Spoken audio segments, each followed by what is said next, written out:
It's hard to find a person who's run for something that has engendered as much affection as George McGovern has engendered. Can you imagine if McGovern had become president?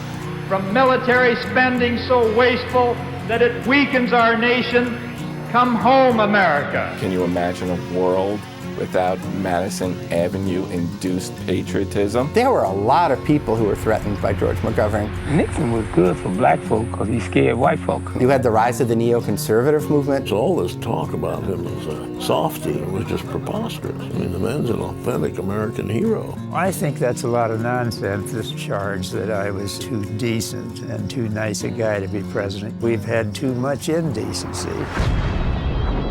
I did not. We did not. I believe trade weapons or anything else. He was developing Repeat, did not. a program for weapons of mass destruction. And as one whose heart has ached for the past 10 years over the agony of Vietnam, I will halt the senseless bombing of Indochina on inaugural day.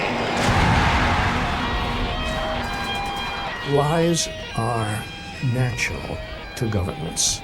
They lie most about war.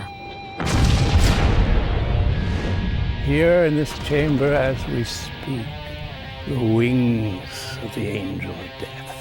George McGovern wanted out.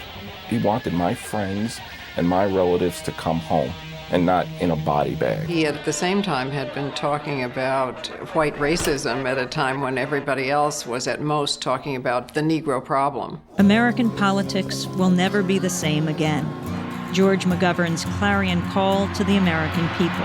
Never again will we send the precious young blood of this country to die trying to prop up a corrupt military dictatorship abroad. For once in American politics, sunshine and light beat shadows and fog. We just lost an election. None of us went to jail. Most of the other guys went to jail. Did time, hard time. Come home to the belief that we can seek a newer world.